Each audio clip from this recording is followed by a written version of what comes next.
Do we have the city attorney coming?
We'll call the 6:30 meeting to order. Deputies, it's a regular city clerk. We have the real city clerk here tonight. Can you, roll call please? Mayor Hoffbauer, Here? Mayor Pro Tem Loa, Here. Councilmember Betancourt, Here. Councilmember Carrillo, Here. Councilmember Bishop, Here. we have quorum. Thank you. Public comments received in closed session. Were there any public comments received?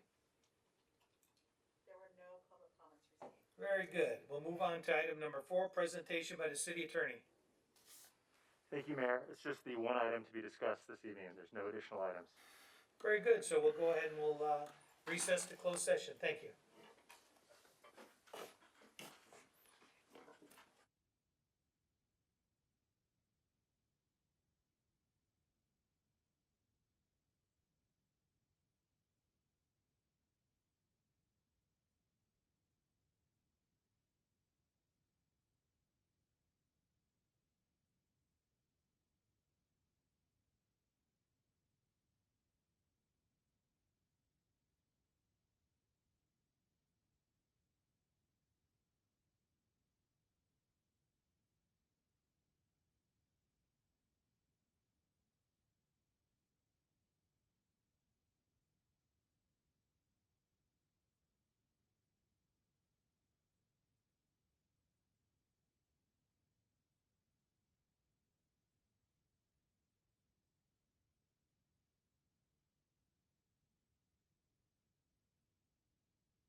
Got everybody here, got the agendas.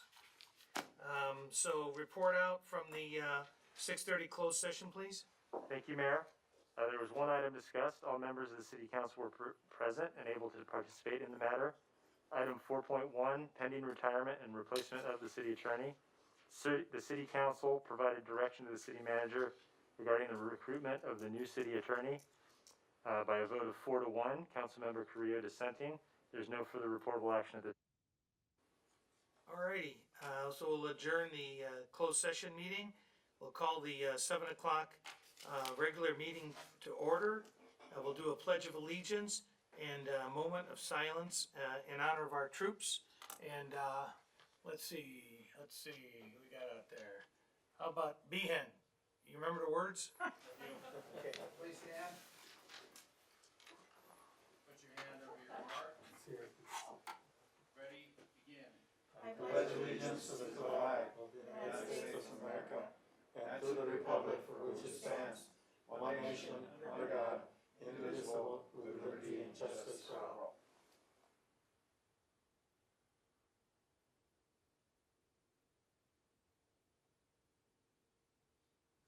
Thank you.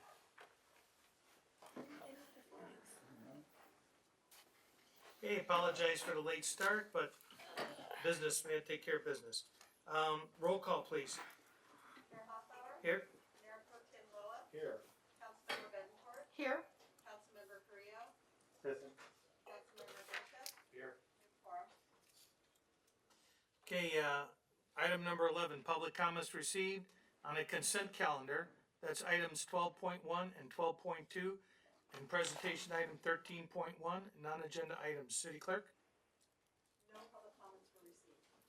Okay, so, moving on to item number 12, consent calendar. All matters listed on the consent calendar and acted by one motion. Anybody want to, pull anything off? I want to pull 12.2. I agree, and, a motion on 12.1, please? Move to approve. Second. Okay, is the machinery working tonight on this? We're gonna do voice vote. Okay, so we have a motion by Mr. Loa, second by Mr. Carrillo.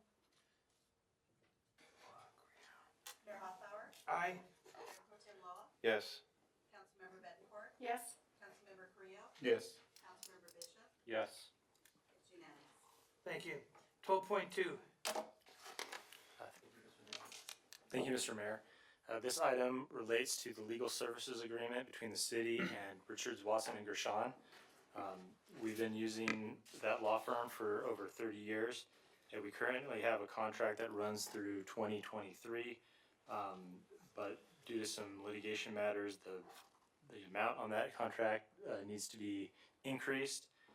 This item was continued from last meeting, and staff is recommending an increase of $250,000 to that agreement. I'm available for any questions.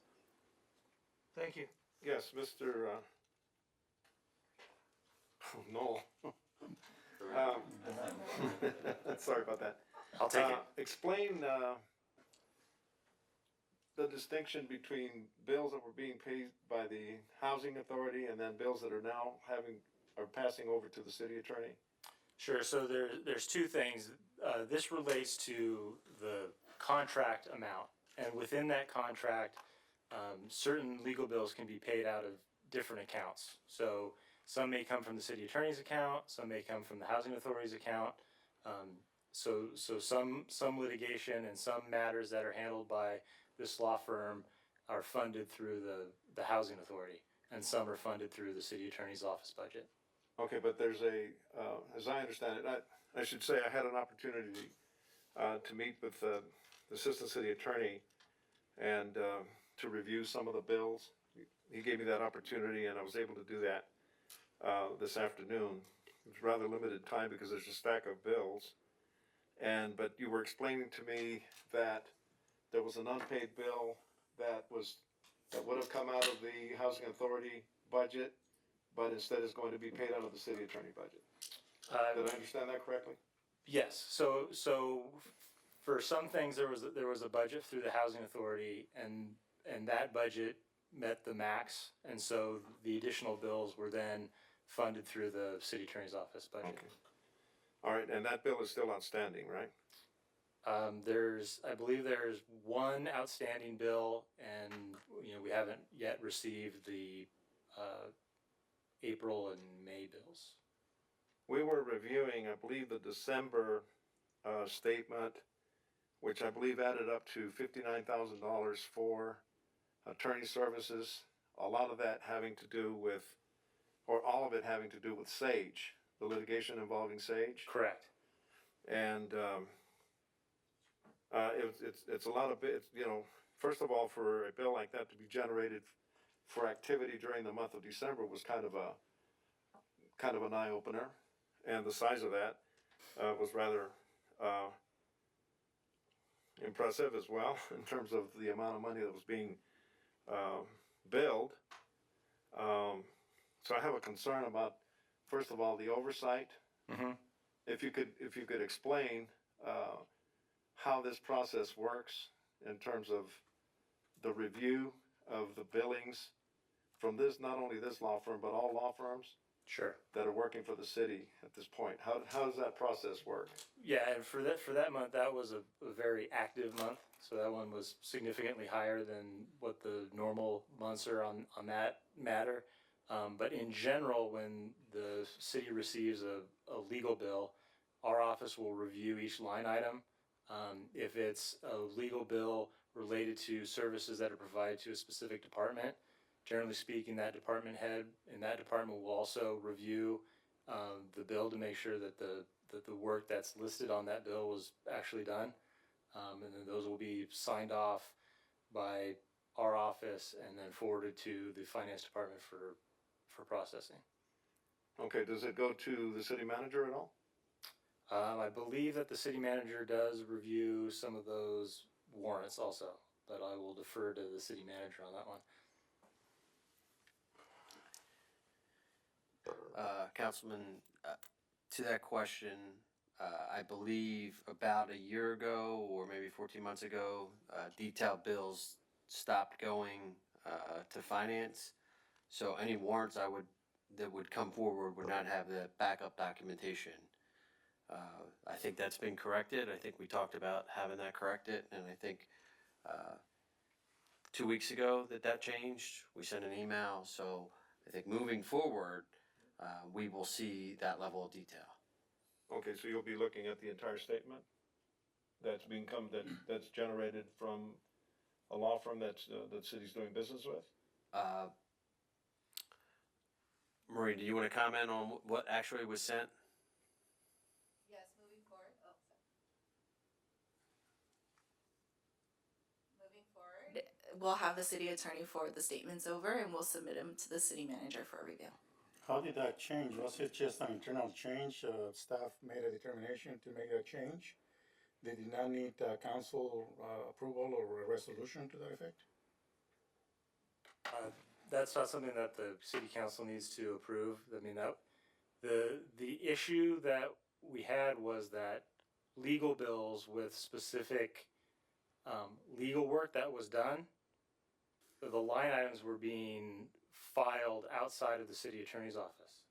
And so those bills contain attorney-client privileged information, which shouldn't be outside of the attorney and the client. Except the total amount that is being billed as the Right, privilege. so what was done is that I'll call it a cover sheet, was provided to finance, which had the general information, the month, the law firm, the matter, and the account, and that stuff is stored at finance, but the detailed line item, hourly billing item was not provided to be stored with the finance department. Those documents we retained in the city attorney's office. So past process was for the bills to go to finance, then they would get paid or approved, but then somehow that process changed to be only by the city attorney's office? Well, was that the case? Correct. What made that determination to happen? My understanding is it was to protect the attorney-client privilege of those documents. Okay. Okay. Well, I know that I, for one, would like to trust the city manager to be able to, look at these things, as the city attorney and the contract attorneys are working for us. But at the same time, I don't know that, we normally don't get into that level of minutia on these bills, but I think we need to be able to have the ability for someone to be reviewing them. And if things are,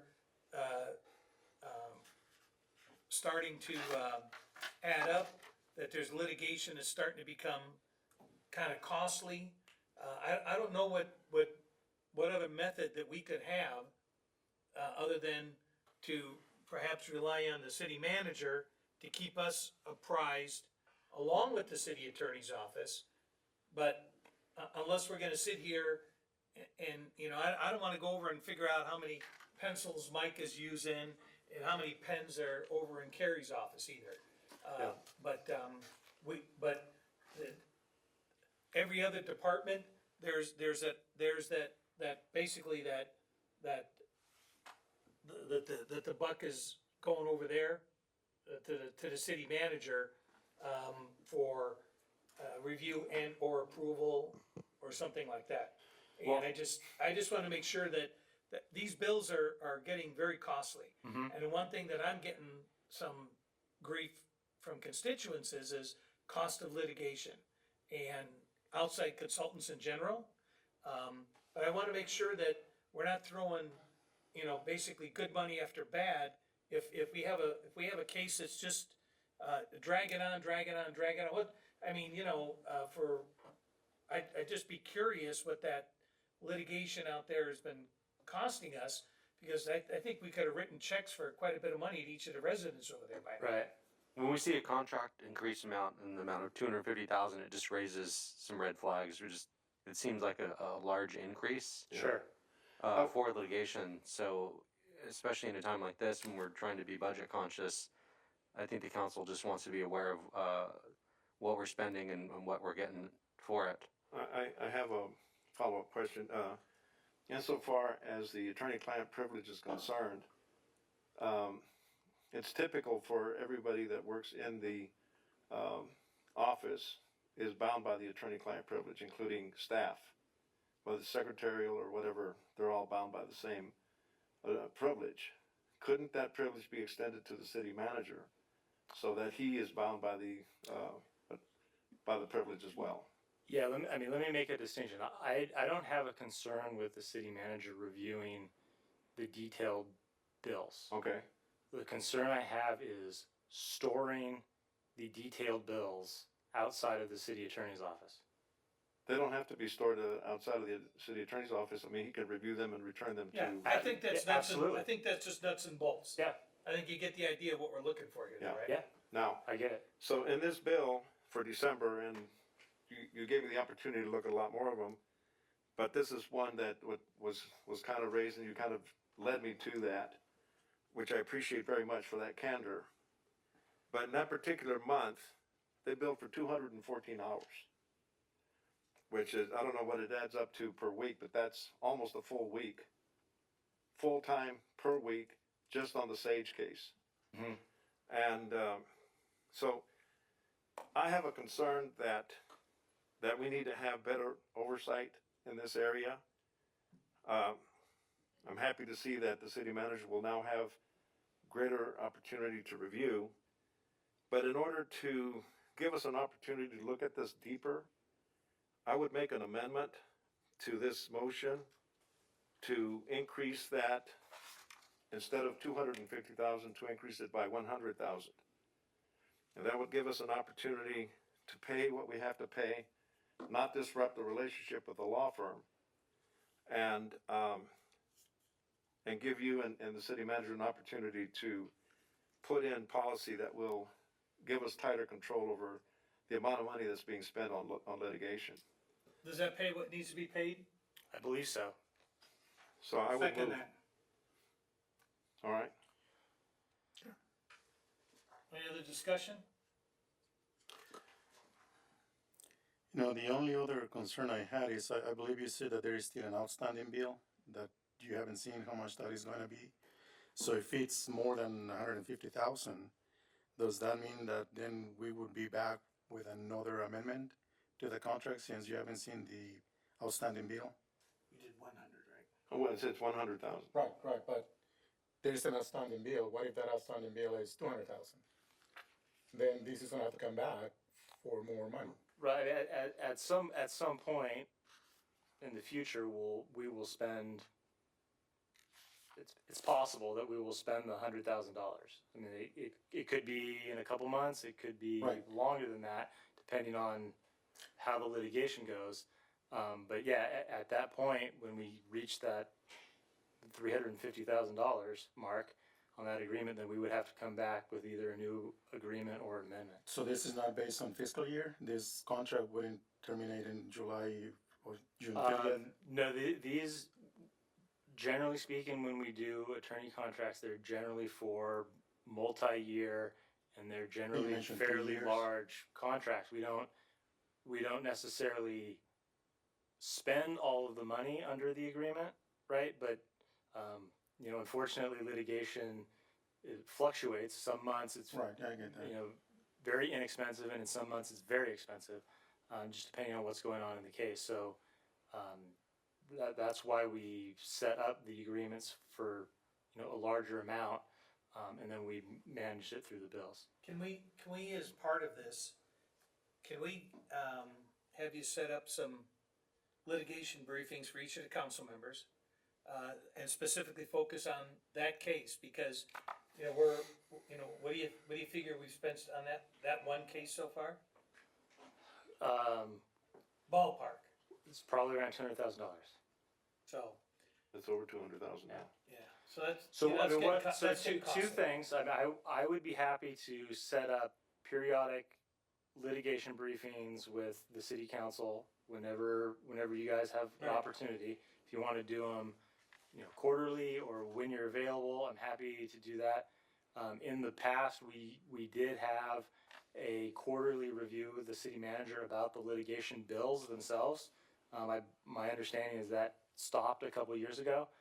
That's something that we could reinstitute. I'm happy to work with the city manager to come up with something that Well, what also works stopped well a with couple our years schedules. ago was we used to get the periodic review, and we get like a spreadsheet that told us, you know, generally what the case was, right. and where we were at with it, and what was the next step. That seemed to go away too, within the last couple of years. So, My concern with this Sage Tree case is that we spent more than 200,000. I don't think that includes the $59,000 that hasn't been paid yet, right? Yeah, and But we're over quite I'm over a hesitant million. to get into too much detail about a particular understand. case. But I understand your concerns. Right. And I'm happy to meet with everybody individually, to brief them on where we're at with any case, and the financial impact of that case, and where we're going with it. So I mean, and I I can get that offer a you certain that. amount of this may be recoverable if we prevail. Again, I don't wanna get Right. Yeah, we won't get too into much into details of detail. that, I get right? it. So can we get some briefings, and can we put this on the next closed session so we can talk about it? Absolutely. Thank you, sir. All right, but my motion is that we reduce it instead of 250, that it be increased by 100,000. And I seconded that. Okay, any other discussion? Mr. Bishop, you good? Nope, I'm good. Okay, anybody else? I'm good. Okay, call for a question? I thought you had a second and a first, the motion. Excuse me. Okay, so roll call. Mayor Hoffbauer, Aye. Mayor Pro Tem Loa, Yes. Councilmember Bettencourt, Yes. Councilmember Carrillo, Yes. Councilmember Bishop. Yes. It's unanimous. Okay, All right, thank you. thank you. Thanks everybody for your patience on that. Trying to be good stewards of your money. Okay, move to approve recognize findings, the consent calendar, I think we did that. Presentation 13.1. Who's taking a bull by the horns on this? Good evening. My name's Mary Ritchie, and I'll be presenting. The fiscal year 2020-21 budget for your consideration. So we'll start with a draft citywide strategic plan. With any city, a strategic plan is what typically guides the staff and the city council to provide a budget for the upcoming years. We have come up with a draft for the city council to consider as a foundation, and tonight you can give recommendations and suggestions for changes that we'll incorporate in the next meeting for adoption. The draft vision statement states we will be a high-performing organization providing world-class service that enhances the quality of life through innovation, passion, engagement, and collaboration. There are 4 main goals to achieve that vision. We will maintain effective public safety and protection for life, property, and the environment. We'll ensure long-term fiscal health of the city and maintain funding for services. We will invest in infrastructure to improve community livability, and we'll maintain a desirable community where everyone wants to live, work, and play. In addition to the strategic plan, given the current pandemic that we're going through, we felt that a Renaissance plan that guide us through this upcoming budget would be a really good foundation for us to work off as well. And the mission of the Renaissance plan is to energize and reinvigorate Palmdale through cutting-edge forward thinking that unleashes the innovative and imaginative potential of the community to produce positive, lasting results. And the 4 goals of that plan are continued delivery of services that ensure safety and security of the community, restore the long-term fiscal health of the city and local businesses, ensure appropriate allocation of resources for continued services, and to promote a positive spirit which will establish a stronger sense of community pride. And as I work through the fiscal overview of the budget, you'll see a lot of what we're proposing lends itself to the goals of the Renaissance plan. So overall, the citywide budget for revenues is projected to be $241 million, with expenditures and transfers out in the amount of $237 million, leaving a surplus of $3.3 million.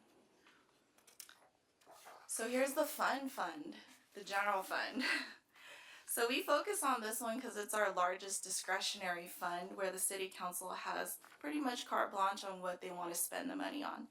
We're going to project our beginning fund balance to be $38.4 million. We're projecting,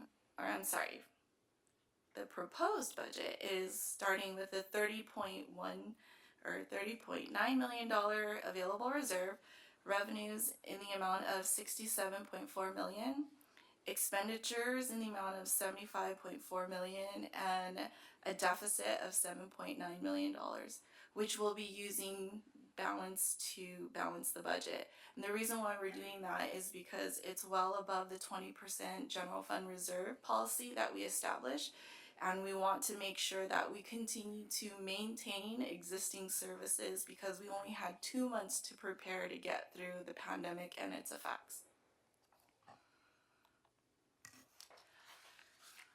Here is a detailed table of our general fund reserves. You'll find that in almost every area of the general fund reserves, there is a decrease. The TOT did increase just a little bit because we made adjustments at mid-year to bring down the projected revenue in TOT. So you'll see a slight increase of $600,000. But overall, it's all decreased, and for charges for services, you'll see a $1.5 million increase, and that's for an anticipated partnership with AVTA for public safety. Other than that, you'll see that overall total revenues have decreased by $14.2 million. A portion of that has to do with the right sizing of the general fund, where we've removed and eliminated all transfers in from restricted funds. Here's a table of the breakdown of the revenue types, with property tax and sales tax making up just over 50% of the general fund. And with the volatility of the sales tax, it's important to focus on stimulating the economy, especially because consumer goods make up such a large portion of that revenue.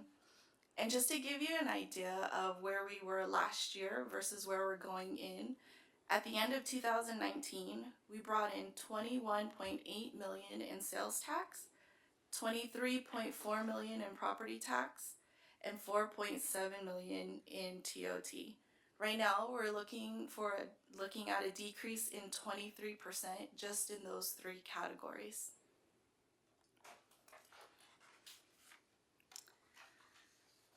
For general fund expenditures, we've broken them down into all the categories. Again, you'll see a majority of them all go down. In operating line item, it did go up just a little bit because we have SB 743, which requires the city to conduct a traffic impact analysis utilizing a different method. And you'll see county contracts increased by 1.6 million, which is related to the LA County Sheriff's contract. Overall, though, we did decrease our expenses by 3.3 million. You'll see in transfers out an increase of 5.7 million, and that's because we wanted to really establish capital reserves for the future. 1.2 million was allocated for vehicle and heavy equipment replacement. We don't want to fall behind in the replacement of our trucks and heavy equipment because we would see a large spike in the general fund in the future. 1 million for technology replacement. I'm sure all your cell phones are already out of date, so that will be set aside for us to make sure set aside so that we can make sure we always are on the cutting edge of technology and just getting things done. We have $1 million put aside for dry town capital improvements. There's a significant amount of maintenance that goes into the park, and we don't have a maintenance fund to pay for that. General fund actually picks up the bill every single year. And we have $1 million set aside for pension stabilization. With the market not performing as well as it could be, we're bound to see major payments in the future related to our pensions. So, before we, can I back up just a second here? When you were talking about the sale of the revenue tax here, when we're discussing the revenue tax, is this what the projection is, or is this based on historical? Because, I got another report yesterday which was even bigger on what they're estimating these, the losses in sales tax, and then the resultant drop that we're gonna see in property tax if we get into a foreclosure mode. Does this anticipate that? This does not anticipate that. So this report was published about 2 weeks ago, and yesterday we got new news. In the property tax arena, we won't see effects of that until the next 2 to 3 years. Right. So we're going to assume it's going to remain the same. What may happen is deferrals of property tax, which would affect our cash flow. But as far as what it should generate in revenue, it should remain the same. For sales tax, that is factoring everything into the next year because we actually see that immediately in sales in the economy. Yeah, and then things like TOT, that's covered under other, correct? TOT Oh, is no, the that's in third the line down. restaurants and hotels, right? Right. That's just hotels. Right, so, but that's where that number's at, and we've seen, occupancy rates of 10 to 20% right now for almost a quarter. Yes? I cannot confirm that right now. Well, that's what the, What we heard is an 80%, 85% vacancy rate from our consultant. right, Yeah. and the state's predicting that is, that is between 10 and 20, so that Yeah, that confirms. So that confirms what I was saying there, so, I mean, I think these numbers are, I think we're gonna see some significant issues there.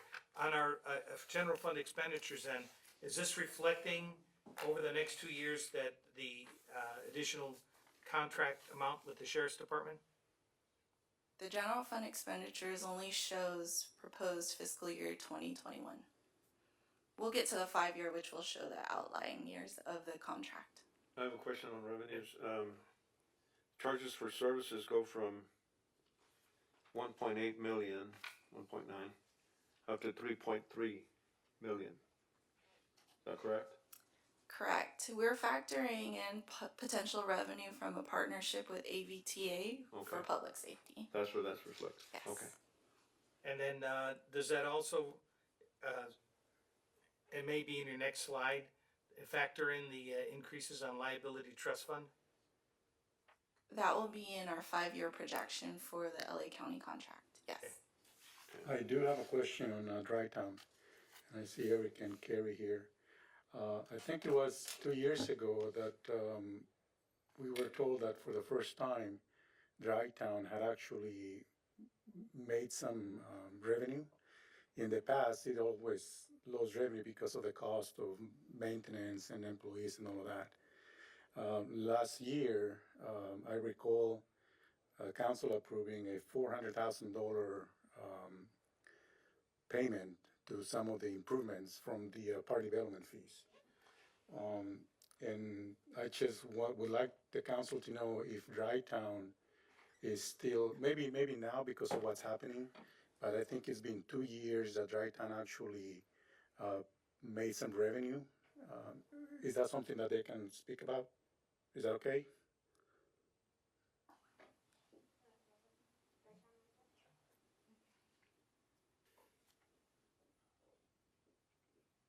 That's a good question. Good evening, it's nice to see everybody. So I think a point of clarification, assume this is on, I'm just gonna take this off.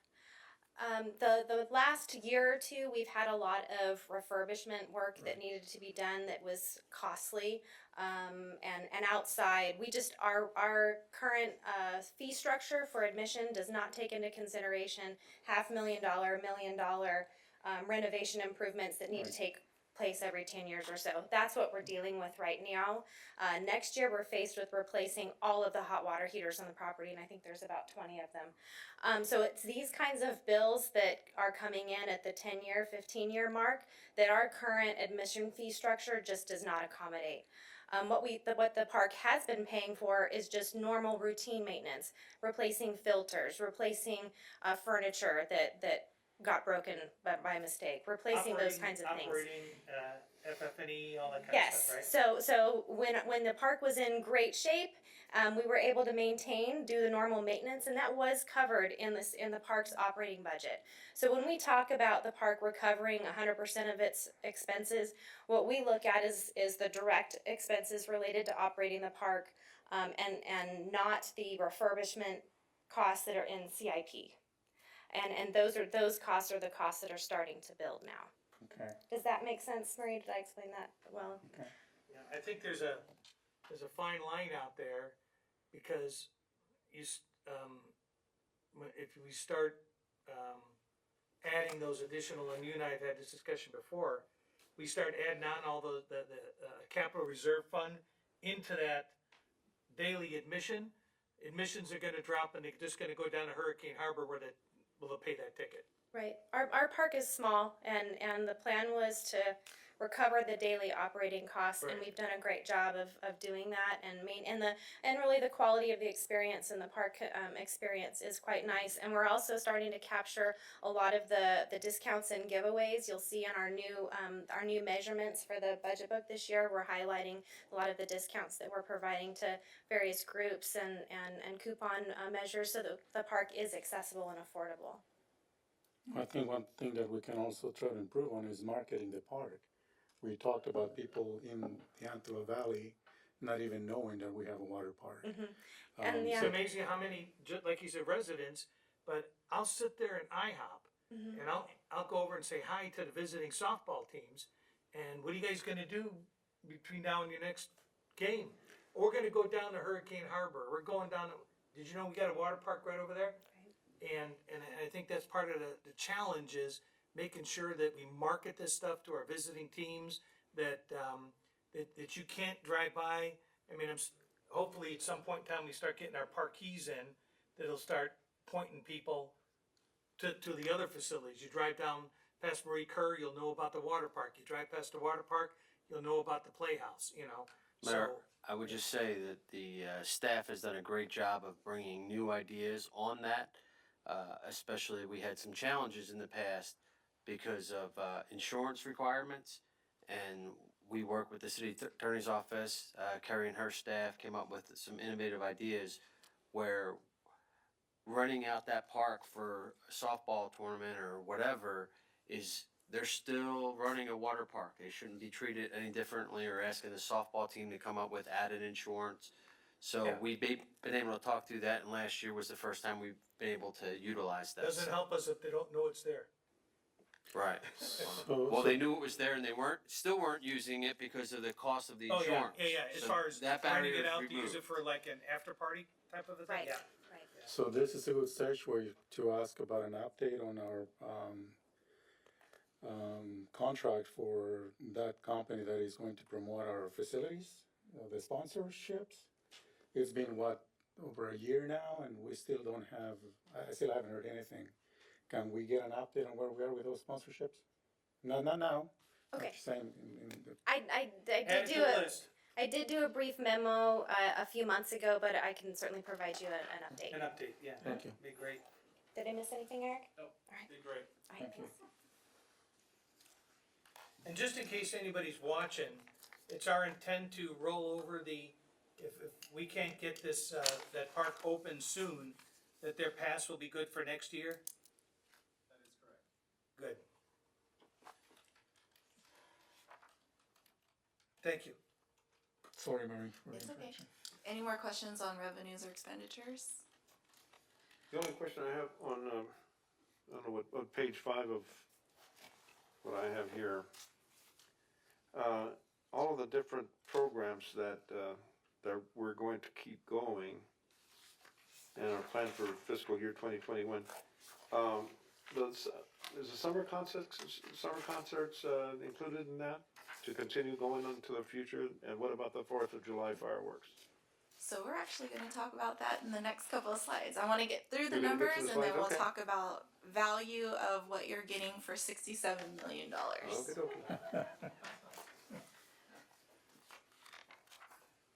So here's the well-anticipated 5-year plan that the mayor keeps talking about. So you'll see the property tax line in year 1 is where we have the 23.6 million, and then 24 million, 24.5. So it slowly grows. We do have successor agency money still coming in that's incremental. But again, we'll have to go back given the new projections to take a look at that and reduce them appropriately in our projections to make sure we're putting out accurate numbers. You'll see that sales tax is a very, very slow growth. It's 8.5 in year 1, 8.8, and so forth as we look to see where the economy is going to go. Again, with TOT, there's just straight escalators going in there for the out years at 3%. We have other revenue, which is like fines and forfeitures, charges for services, and really difficult to predict in the economic environment that we're in right now, and then transfers in remain about the same. Those include administrative fees that are charged out to the different funds for general government costs. For expenditures, you'll see the personnel line item go from 16.8 million up to 17.3, 17.8. This lends itself to the discussion about CalPERS payments and our unfunded liability. The unfunded liability is increasing at a rate of 10 to 15%, which equates to about $800,000 a year. And that's if the market continues to perform. If it doesn't, in 2 years from now, CalPERS will come back with a different rate of pay for us. Then for operating costs, again, we just use straight escalators for the out years to go over that. The main takeaway from this 5-year plan is you can see that we're ending the next year in a deficit of almost $8 million, leaving us with an estimated reserve balance of $22.9 million. 20% of our expenditures is $15 million, which leaves us a pretty good cushion. But like I said, the cash flow issue is going to come into play as the state continues to defer payments on sales tax and property tax for residents and business owners. Year 2, if we don't make strategic and focused changes to our expenditures or seek out new sources of revenue, we'll be using $9.8 million in the reserves, taking us $2 million below the reserve policy. Again, in year 3, we can't earn enough revenue fast enough to keep up with our expenses, and you'll see that we go down to 1.7 million in year 3. So it's really important that we begin to put into use tools such as the quarterly financial reviews and make adjustments on a timely basis so that we're not spending beyond our means. For other funds, we have our transportation funds, which are used exclusively for the repair, maintenance, and improvement of roadways and transportations. Those may be affected because they too are tied to sales tax. But there is the CARES Act for transportation agencies, so there may not be an impact, but we're not sure yet. We're still waiting for the other agencies to tell us what their projections are going to be. And we also have CDBG funding, which will be brought forth to the City Council through the action plan for approval. And many of the programs in the CDBG will focus on infrastructure improvement, public service such as food distribution at Saves, and economic development programs like small business loans. And here is where we talk about program funding. So what do you get if you spend $67 million to $75 million? We're looking at diversified programs that consider return on investment. We're taking a harder look at data-driven decisions through community surveys, statistics, and in-house software systems. So instead of coming up with ideas and putting it out there, we want to know what the community wants. We're putting out surveys as we speak. We have virtual town halls so we can hear the public and address their concerns and their challenges that they're going through.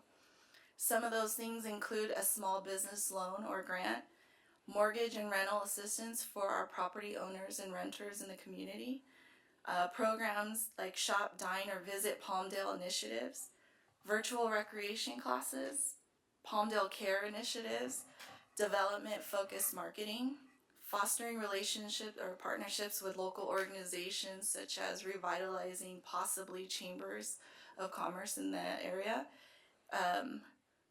gearing up our Prepared Palmdale, which is emergency management, and then more community engagement.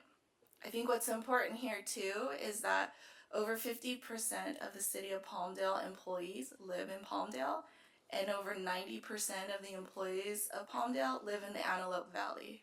So when you're talking engagement and a participation in the budget, you have it right here in your staff. And they have a vested interest and a passion and a heart for the city. So looking forward, again, we discussed it a little bit about property tax and home values. Given a 17 to 18% unemployment rate across the United States, we're anticipating that people are going to lose their homes. The values of homes may go down, but it all depends on inventory as well. We're purely speculating. I'm not a real estate expert, but just going off of what has been announced, what the state is going through, and what our consultants are sharing with us, there will be a significant impact to us in years 2 and 3 that we should be prepared for. Sales tax and county pools. As much as we put money into our local economy and try to stimulate, the fact of the matter is that we're dealing with fear. People are going to be uncomfortable about going out in public. And so there's more online shopping. And with more online shopping, the sales tax goes into the county pool and then is split amongst all the cities. So we may not see enough in sales tax to make up for what we're losing in revenue. Then we have CalPERS. We don't control them. They make all the investments for us, and unfortunately, they have us handcuffed. So we're looking at $4 million annual payments, with rates increasing between 10 and 15% annually, or approximately $750,000. And then we have subsidies. So when these other programs and enterprise funds do not perform as expected, the general fund is the one that backs it up. I caution in regards to the CCA, that would be another enterprise fund. So if we move forward with it, should there be any potential shortfalls, the general fund will be the fund that helps pick it up and put it whole.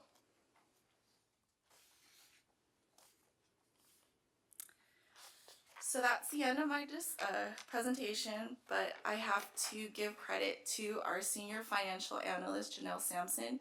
She is the one who put this entire budget together, went through all the changes, and really combed through every penny and dollar being spent and presented before you. So if you ask a question, she knows exactly where that money is going towards. And she is one person who did it for her first time this year. So with that, all the directors are here to answer any questions you may have specifically, and we welcome all your suggestions and recommendations to incorporate to the final budget. On the CalPERS, they're predicting a major shortfall in that at this point. With the market losses and stuff that they're heavily invested in. That CalPERS has the ability to come back and assess their clients, essentially us, correct? Yes. We have a range about what we could, from zero to what, that we could expect to get hit for based on our current pension obligations?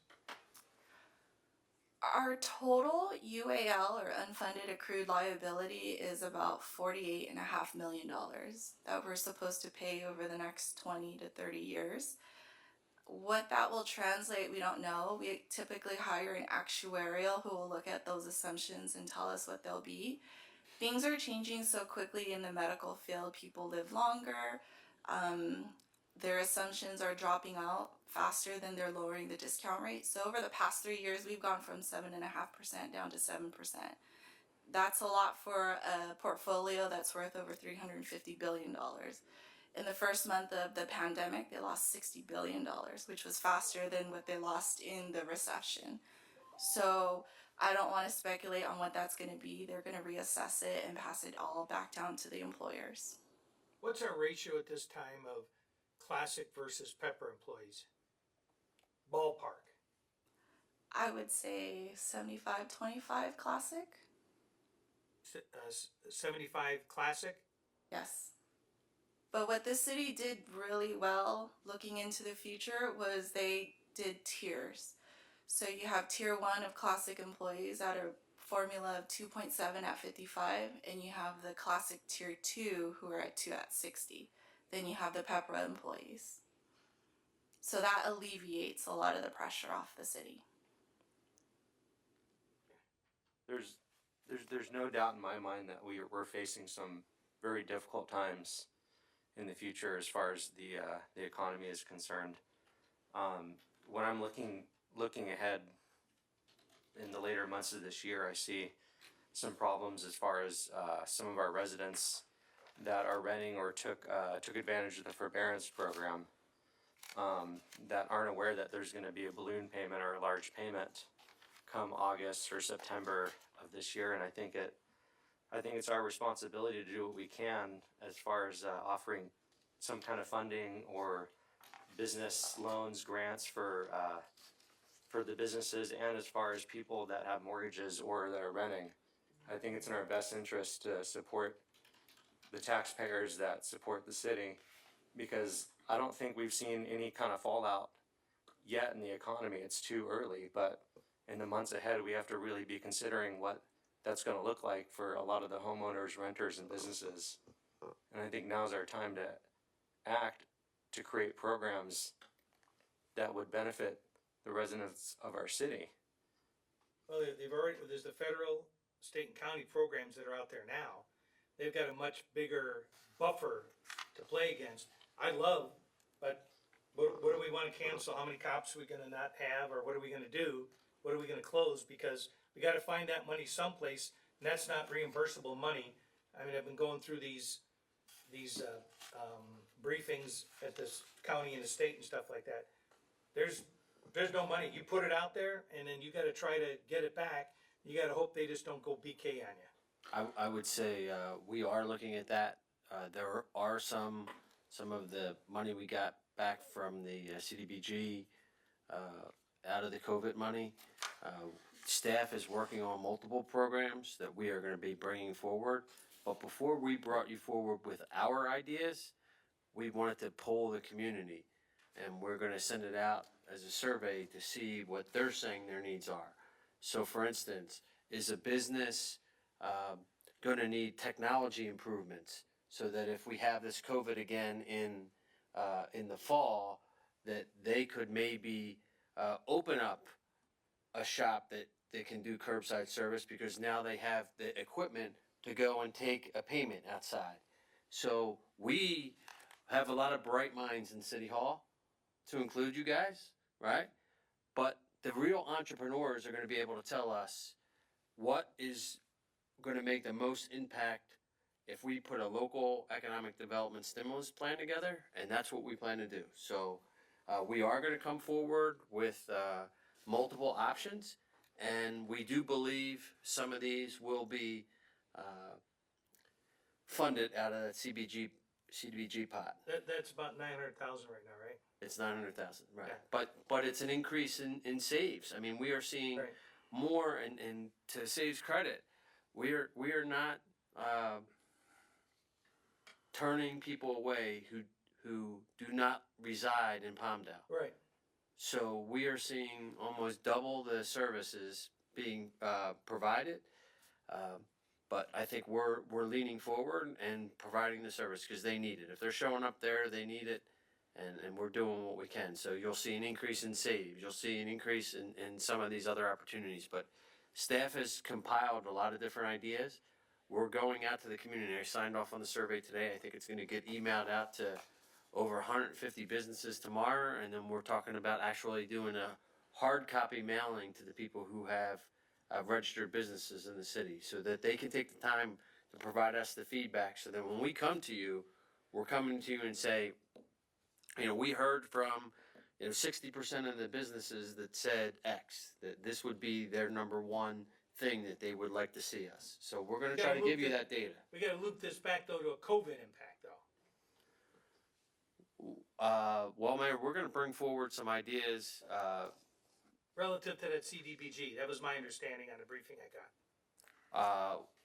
right, and we have a consultant who's kind of walking us through the process. So we're Right. going to bring you some ideas, but we're also going to bring you some ideas that we think, kind of like we did with the auto dealers and the Operation Jumpstart. We're going to try to diversify some of our stimulus programs that we're going to bring forward. Right. So yeah, I appreciate you working on that, JJ. I think our number one concern right now, looking forward, should be supporting our homeowners, our renters, our small businesses, because that's truly the people that are supporting our tax base, that are supporting the city. So we need to make sure that moving forward in the future that they have all the support they need, because not all of them were able to receive the help from the federal and state government as well. A lot of those programs dried up or they haven't received anything yet. So just looking forward in the months, I can see that being an issue, and I want to make sure that we're doing everything we can I to think we need support to our make sure residents. that we start putting pressure up the chain though, because there were only 6 cities and 17 counties that got any of that initial money in the entire state of California. So you had 400 and some other cities that didn't get a dime, and all those other counties that didn't get a dime because of the way it was structured. So I know we're working with that. We need to talk to our new Congress member. This is critical that the other cities and counties get some of this funding, because otherwise it's magic money to a good degree, So you got the biggest cities that in some cases like San Francisco get 80% of the property tax, and they're getting a big check anyhow, So, and then everybody else is standing there going, "Where's our help to be able to help our communities?" So, already put that message over to our congressman. We'll see where that goes. So. I just want to reinforce the comments from Councilmember Bishop, because we've come up with innovative ideas to help the auto dealers and small businesses. And one of the citywide goals, number 4, maintain a desirable community where everyone wants to live, work, and play. Home ownership, I believe, is the basis of that.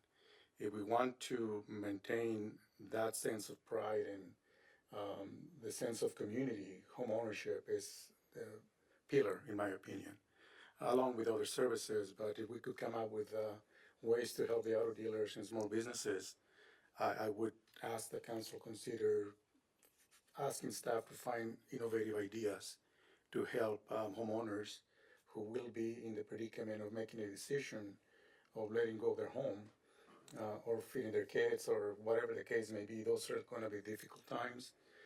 But again, we were able to help dealerships. I think that we can make an effort to help homeowners when that time comes. Right. There's a lot of cities out there already working on those kind of plans. You mentioned state and federal efforts.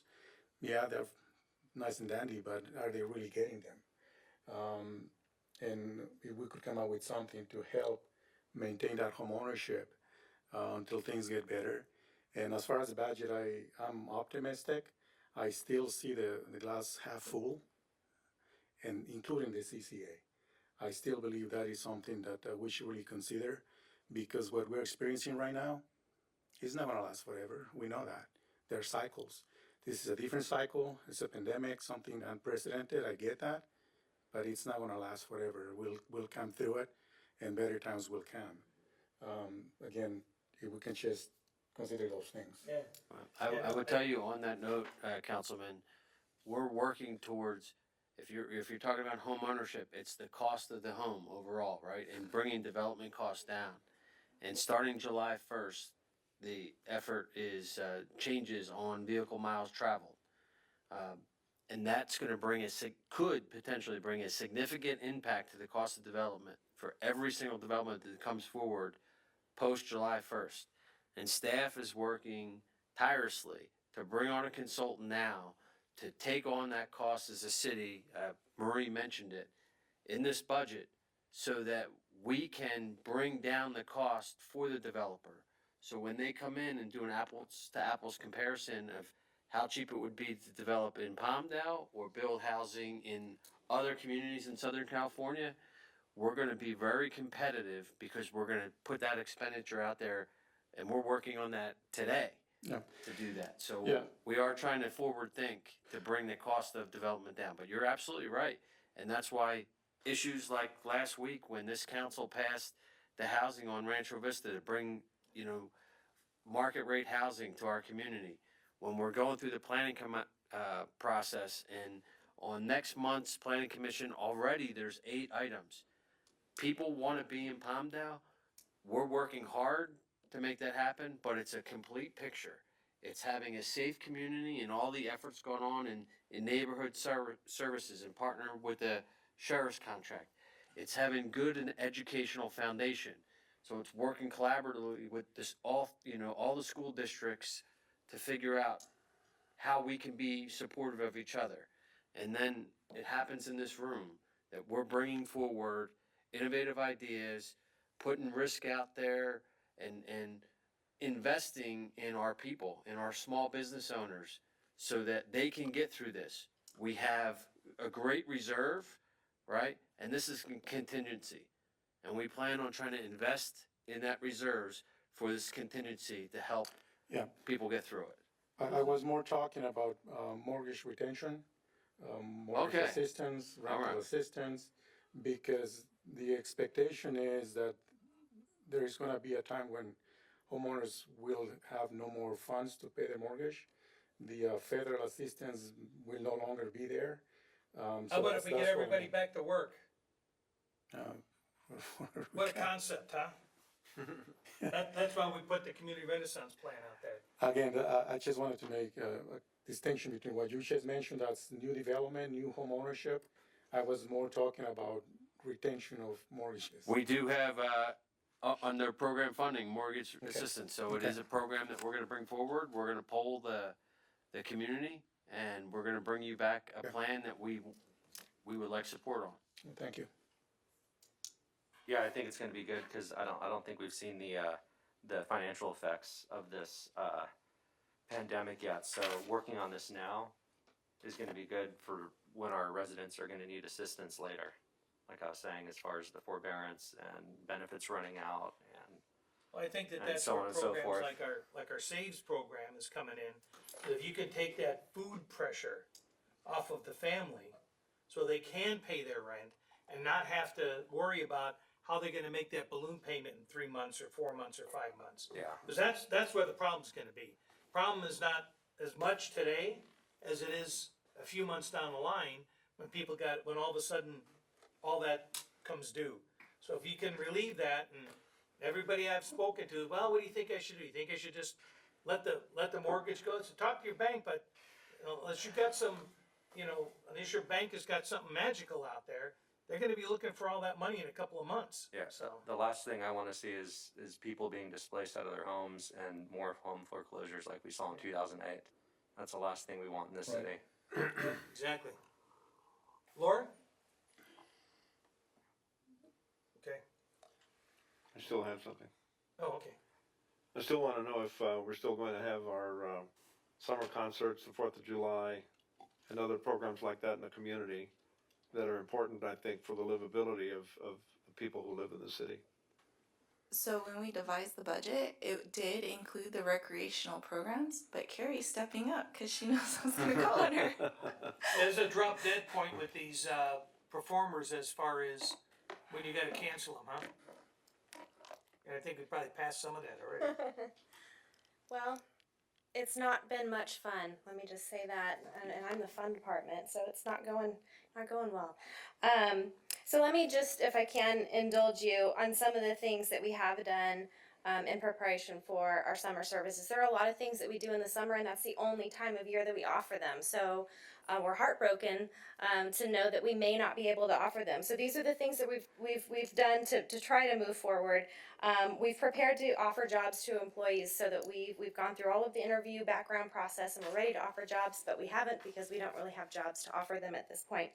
Many agencies have laid off their staff. We kept our staff on board. We paid them, thankfully, for the graciousness of the council and the city manager through April 26th. And we've also redeployed them where we could in other services. We're helping with meals at Saves and Legacy Commons. We started our own meal program.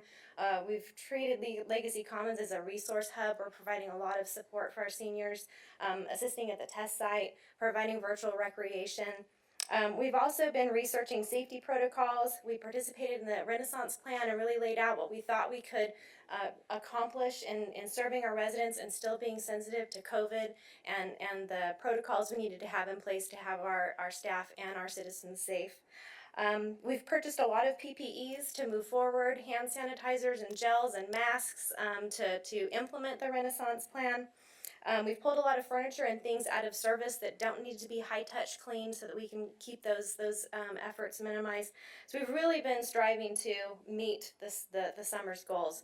But as the clock keeps ticking, I unfortunately don't have a lot of positive news for you. A lot of concert tours are canceled through the summer and into the fall. Orange County Fair, Del Mar County Fair, LA County Fair, Ventura Fair, all those events are canceled. We've been watching national trends through NRPA and also through CPRS, the California version of the recreation agencies, and what we're doing right now is what the majority are doing. We're making our parks available for passive use. Our tennis courts opened this last weekend.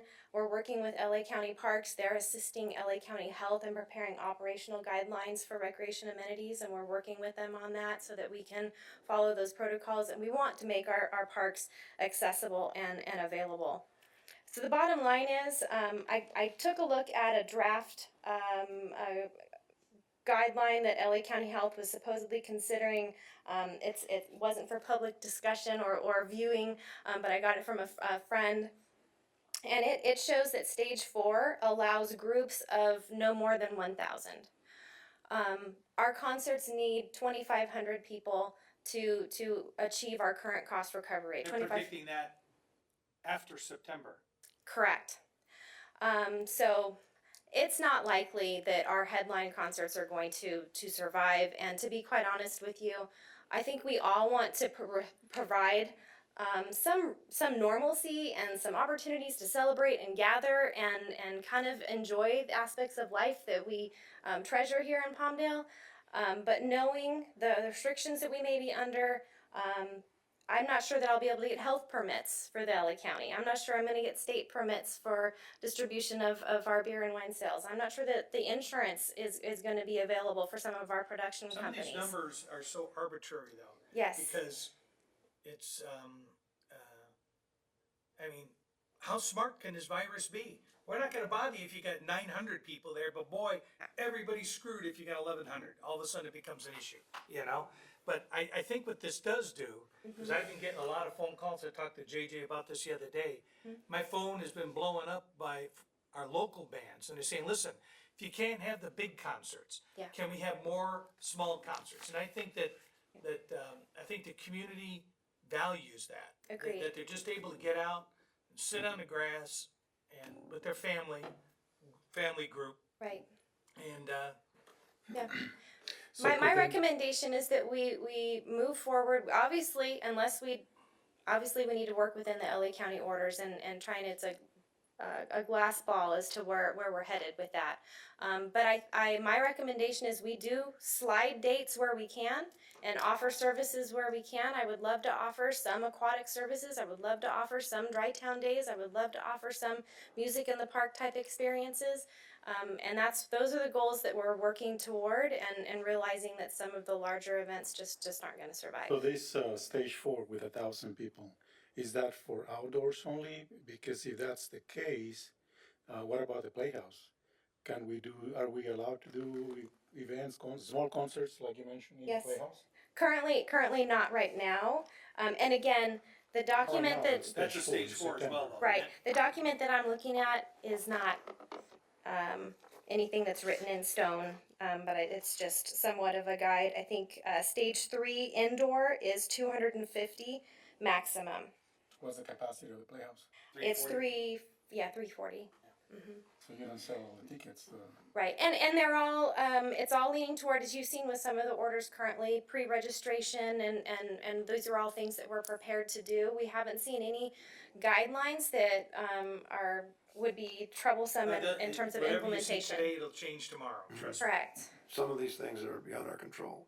They are. I mean, the 4th of July probably, we won't be able to hold it, not because there may not be funds there, but because it's a mandate from the governor. right, that we're still Oh. under the gathering Right. restrictions. So, and then the concerts, probably not gonna be able to do those either, but maybe we could plan something for later on. I mean, if the restrictions are lifted in the fall, Right, we might be able to revive something along those lines. I think the community generally, comes out for those events, they have a great time there, and it's something that attracts people, not just from the city, but from all around. right.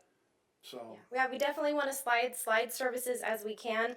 I don't know, taking into consideration weather, whatever school schedules look like, understanding that we're not going to have the same number of attendance as we typically do, particularly at Dry Town, so that affects the city's subsidy for the water parks. We'll need to kind of consider all of those factors, but as we can slide dates where it's prudent to do that, and wise to do that, I would like to, especially for services that are only offered in the summer months. Mr. City Manager, we should do outreach so that the community knows that these events are not being scheduled as they usually are during the summer, and the reason for it, so that people will, I think the people will understand. I think It's most people, understandable. yeah. Right. But I think some communication would be, We were trying to give until this Thursday before we made a final decision. I will tell you that we have already moved forward with the fireworks show. We're going to try to move that to our Healing Field event in November for Veterans Day. So I think that's where we were looking to still provide the amenity, but let's get through this COVID crisis. But we were trying to, Kerry's team asked me for just, a decision last week. We asked for one more week. So I think we were all kind of hoping that things would be relaxed. We put the report in. We want not only business and industry opening up, but there's even more complications. There's the little leagues, and all these parents paid money to start, right? The leagues went out and bought all this equipment. They're ready to throw the first pitch, and now they're like, can't happen. So, but we will communicate we have an employee town hall tomorrow just to talk about city services and when, looking at opening up for the public next week and how that looks and make sure that we keep the public safe and that our employees feel safe. So we plan on to continue to over communicate, Richard. Good. Yeah. The point I was trying to make here is that we're not gonna be able to bring 2,500 or 10,000 people, into the amphitheater, but we're gonna have plenty of room to bring in, a neighborhood full of people at Mazzari and at Yellen and at McAdam and, well, maybe someday Rancho Vista and Arnie Q and some of these other places in Polona Vista. I think that, again, the community would come out to those types of events, so. Yeah, just seems like the immediate future with all the uncertainty. It's hard to, in good faith, schedule things It and put out is. dates and print I don't flyers wanna, and I tell don't people wanna, that produce, exactly come out and book then stuff have with to the pull it back. uncertainty. So we want to be Yeah. sure that it's safe and it's going to be worth everyone's while to set a date and and, invite everyone back out. and like Councilmember Correa was saying, where this is temporary, we'll have our fun again, but darn it, I know we say it every year, but it was a good lineup, so. You do, Thank you, Karen. thank you. Plan for next year. What else you looking for, JJ? I think that's it. If we're good, and I would just like to have some dialogue a little bit further and deeper with the council on the CCA, and certainly the reality situation is I need to keep the sales tax initiative as an option moving forward as we look at the numbers, and I plan on sitting down with each one of you and going over specifically the data we've gotten back on that survey. So if we could schedule that, I think it would be important for each of us to meet one-on-one, because what Laura's questions are gonna be different than Austin's and different than Richardson and the mayor's. Just off the cuff, I mean, I think that with everything that's happening through this COVID pandemic and how it's impacting our businesses and sales tax and the fact that so many of our businesses are closed down, I question whether raising sales tax at this point would be a wise idea. I think that it would further discourage sales in our city. And I think we have to be really careful with that. It's almost a non-starter. I'm looking forward to the conversation. If you've listened to what's going on at the state, they're already looking at potential other taxes, and the county's also having that conversation. And I do want to sit down and share the data with you, where our residents overwhelmingly said they want to keep the money local. They're tired of sending it to outside sources where we're only seeing pennies on the dollar. But That was I'm not. That was that survey was done after COVID, right? yeah, that was a right? I think it's even more important to discuss it now, Right. because the fact I that we think are seeing such significant shortfalls. I think What's that? it's a budget conversation. Yeah, I think budget. it's right for Yeah. budget. I Right. would So agree the mayor with did Mr. open the Loa. floor and asked me what else was on the docket. So in full disclosure, I wanted to tell you what was on the docket. Well, thank you. I mean, that's, I appreciate that. But I think that, I would agree with Mr. Loa that survey was done before the COVID pandemic took place, so we might be looking at different results, and also just the thought of an additional tax to our residents doesn't sit well with me.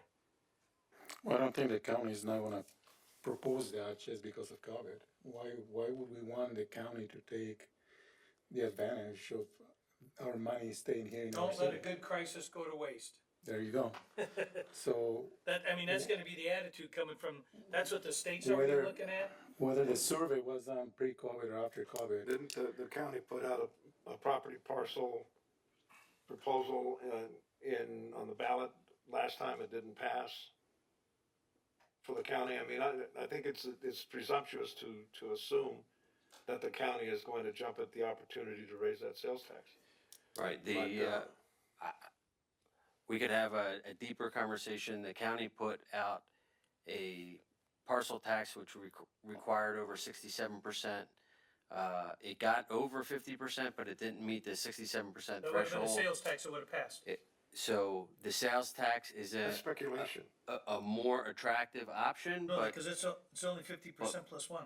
I understand that, but I mean, it doesn't translate that just because the people will vote for a parcel tax, that they would also vote for a sales tax. right, they're two different. Yeah. They're two different. There's a user tax and there's an ownership tax. But in terms of the budget, we want it to be completely transparent, and I hope in tonight's presentation you saw that not only did we talk numbers, we wanted to talk programs, we wanted to talk opportunity, and we're excited about the future. I mean, we have to be real about the numbers, but we have a bright future, and I want the public to understand that why we have these debates and why we talk about specific programs.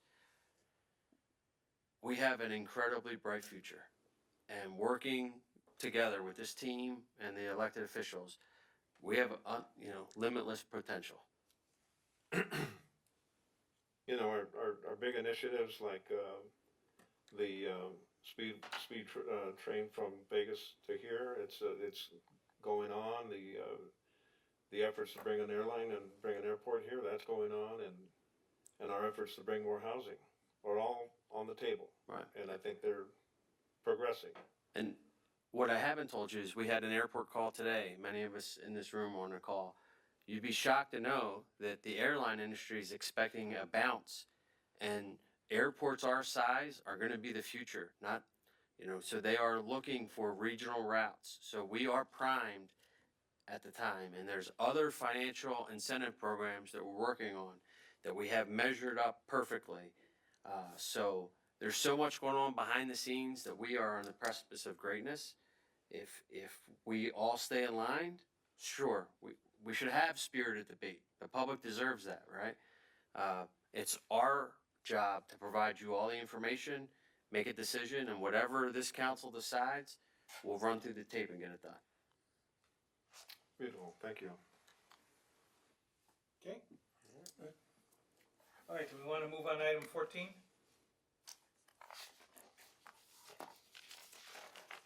Yeah. AJ, you want to lead it off?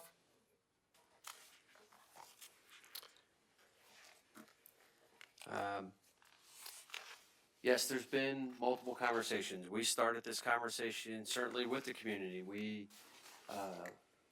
were listening to the community. We saw in our own community there have been as many, if not more, people unfortunately take their life. Some of it is a result of the struggles they're seeing because of the financial realities they have. So we put together a plan in cooperation with our business community. We sent it down to the county over 3 weeks ago. And then last Friday, the supervisor, middle of last week, the city of Santa Clarita, they sent a letter asking for a carve out with us as well. So between the three cities, the supervisor sent a letter asking for the county council and the county health director to consider the legalities or the process of carving the North County out. Some communities, like Lancaster, passed a resolution. The city of Santa Clarita agreed from council to send a letter supporting carving out. So the conversation is ripe for if you would like a resolution, if you would like a letter, or if you just want to have conversation. I think this body has been involved in, there's hundreds of hours of staff and elected officials' time on these calls, on these webinars. I think we have made some very informed decisions, but the floor is yours to have the debate. But that's what we wanted to bring forward, Mayor, and conversations with you and I had. So that's why I brought this forward, is because at this point, my email's blown up about what are we doing. Santa Clarita's done this. Lancaster's doing that. we're in the middle of this thing, and I explained to people that, well, actually, you know, we got a plan out there way ahead of a lot of this, and we're still waiting as far as what's gonna be coming down. I think that, we got a 3-city meeting with the 3 city managers and 3 mayors, later this week to further discuss this. But I think that, I think it's important to have a united, face to the county that, we believe that the North County is, first of all, it's larger than many counties in this state. And that our stats, if we considered Santa Clarita, Palmdale, Lancaster, would fully support us moving through phase 2. And I think what's critical is we need to be ready when the governor says, okay, we can move to phase 3, that we're ready to go. So what I would like to ask the council is for your support, that we have the city manager draft a letter, that I sign it and we send it down to the Board of Supervisors, supporting, again, the concept of sub-regional consideration, which is fully consistent with what the governor has stated. The governor has said, hey, every county's not the same. Every business sector isn't the same. Well, the North County is not downtown LA.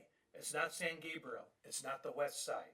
We don't have subways. We don't have elevators for the most part. I would agree. The one size fits all approach doesn't seem to be as effective as in this stage in the pandemic, especially for us. We've seen that our hospitals are not overwhelmed and our numbers are much lower than. Henry Mayo's laying people off.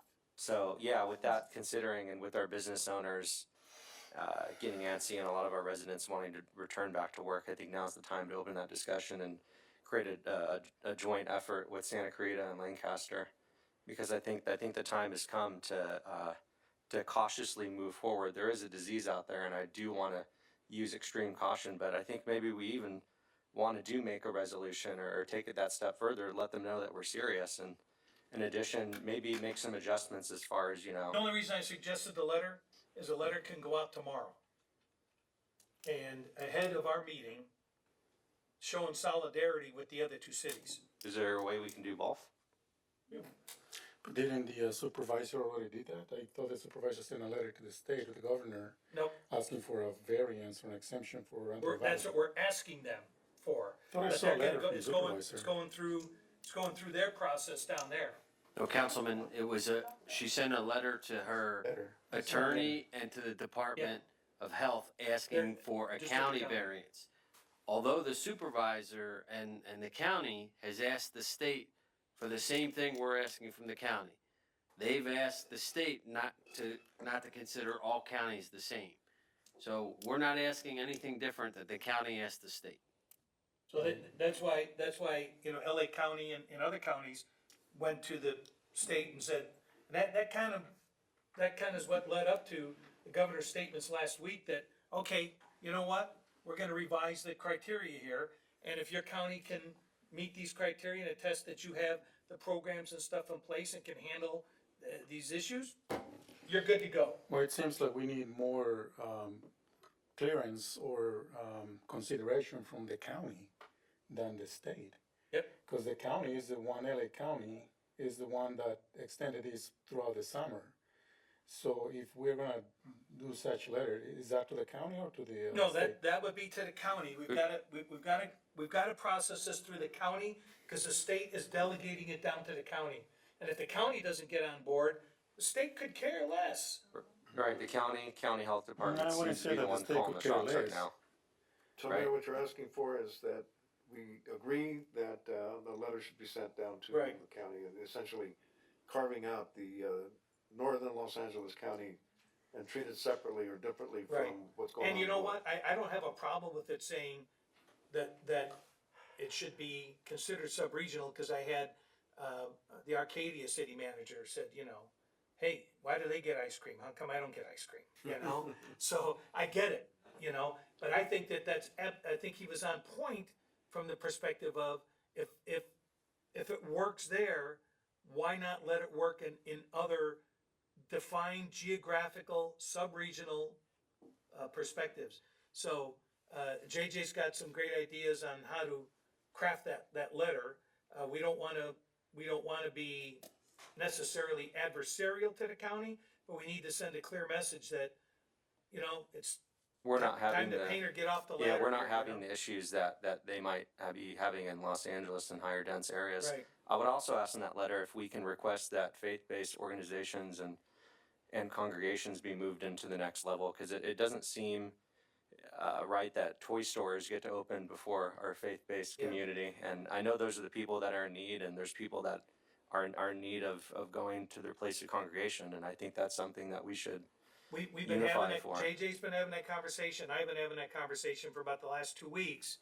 We've got some ideas on that, but the problem is, that's not the county's call.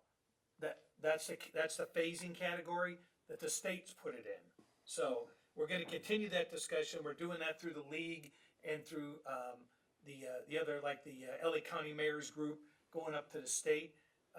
That part isn't in there, but I agree with you. Yeah, that's the tricky part, because then the county, they say, well, the county's responsible, but then, it's when it comes to the phasing and the stages, now the state's responsible. It's, Yeah, well, if we can move ourselves all the way through phase 2, be ready to open on phase 3, we're in a much better position, when the state pulls the trigger and says, phase 3 can open, so. right. There's I got a feeling that we're gonna be seeing some changes very soon on the faith-based, because the pressure right now, because of the mental health issues that are going on, and the services for the community that the faith-based organizations are providing, is pretty difficult to be splitting those hairs.